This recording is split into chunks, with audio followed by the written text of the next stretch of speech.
Welcome to Hidden Stories, True Stories, Real Lives. Subscribe for more. Throwaway account. Names changed. I never thought I'd be writing this, but I don't know where else to put it. I've been staring at this blank screen for hours, trying to figure out how to start, because when your entire life cracks open all at once, there isn't a neat beginning or a clear timeline. There's just this overwhelming feeling that something fundamental has shifted. And no matter how carefully you choose your words, you won't be able to put things back the way they were. I'm a 43-year-old woman, married for 19 years, together with my husband for over 20. And until a few days ago, I genuinely believed that no matter what stress or difficulties we faced, our family was solid, predictable, and safe. That illusion ended on an ordinary weekday evening. I came home from work around 6:45 p.m., tired in the normal way people are tired after years of balancing jobs, kids, responsibilities, and routine. And the first thing I noticed was how quiet the house felt. The kind of silence that immediately sets off alarm bells in your head when you're used to the sound of children arguing, doors closing, or someone calling out from another room. I remember standing in the hallway, keys still in my hand, confused because our kids are usually home by 4, and no one had messaged me, no one had asked permission to go out, no one had said anything. Then I saw my husband. He was sitting alone in the living room, not watching TV, not scrolling on his phone, just sitting there with his hands clasped together, shoulders hunched, looking like someone waiting for bad news rather than someone about to deliver it. His face was pale, his eyes red, and there was something about his posture that immediately made my chest tighten. My first thought wasn't anger or suspicion, it was fear. Because for a brief moment, I honestly wondered if something had happened to one of the kids. I asked where they were.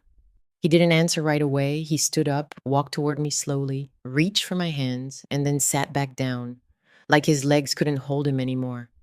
He avoided my eyes, stared at the floor, and said he was sorry, that he never wanted things to happen this way, and that he needed to tell me something important. I kept asking about the kids, my voice getting sharper with every second, until he finally said his mother had them for the night and would take them to school in the morning, that they were safe. Only then did he say it, that he had cheated on me. I don't remember the exact order of my thoughts after that because everything seemed to hit me at once, like my brain couldn't process the information fast enough to make sense of it. He asked me to calm down so he could explain, and I remember feeling this sudden surge of anger, not just at what he had done, but at the audacity of asking for calm in a moment like that, as if betrayal could be softened with the right explanation.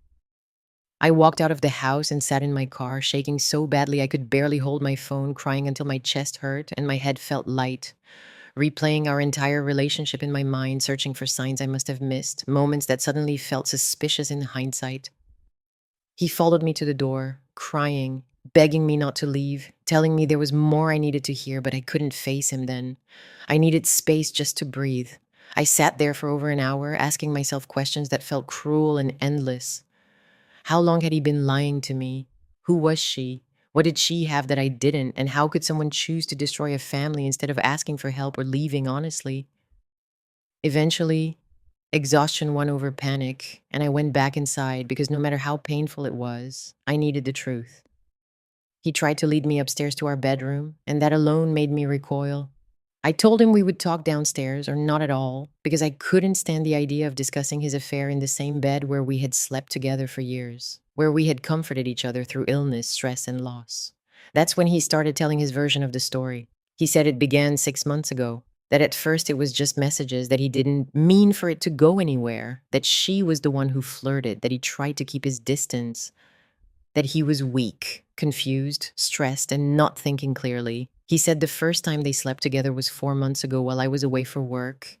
And even as he spoke, I could feel how carefully he was choosing his words, minimizing details, leaving out anything that might make it sound worse than it already was. I asked him who she was.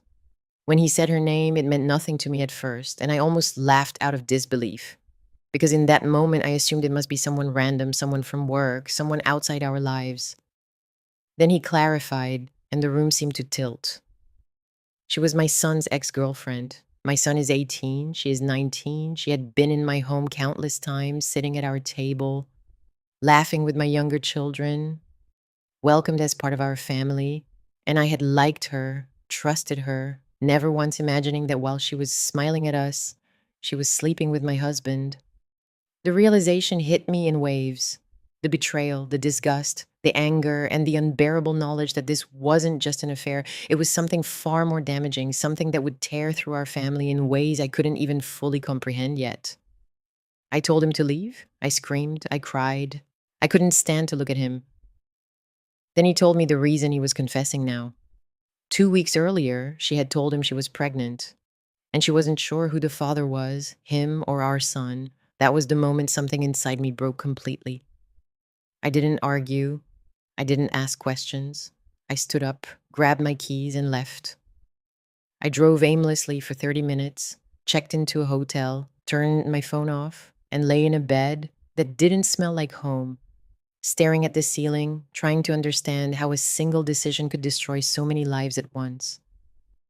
The next morning, I went to work like nothing had happened because routine felt safer than reality. And when I came home, once again the kids weren't there, and once again my husband was waiting, eyes red, voice shaking, begging me to talk, to forgive him, to believe that he never wanted any of this. I didn't have the strength to respond. I walked past him and lay down in our bed, feeling like a stranger in my own life. Now, days later, we're living in a kind of emotional limbo. For the sake of our children, we're pretending everything is normal, smiling through meals, exchanging polite words, celebrating the season as if nothing is wrong because Christmas is approaching and I can't bear the thought of shattering what little sense of safety they still have. My son doesn't know, none of them do. And every time I look at him, my heart breaks all over again because I know that when the truth comes out, his relationship with his father may never recover. Sleeping next to my husband makes my skin crawl. When he tries to touch me or show affection in front of the kids, I feel a surge of anger and revulsion I have to swallow just to keep the peace. I'm terrified of my own mental state because I struggled with depression as a teenager, and I can feel those old shadows creeping back in, whispering that everything is too heavy, too broken, too much. I don't know how to move forward. I don't know when the right time is to tell my son or how to protect him from the devastation that's coming. I don't know whether this marriage can survive something so profound or whether pretending for the sake of the holidays is only delaying the inevitable. All I know is that the life I thought I had is gone, replaced by something fragile and uncertain, and I'm standing in the middle of it trying to hold my family together while everything beneath me feels like it's slowly, inevitably collapsing. Thank you for being here. Like and subscribe for more.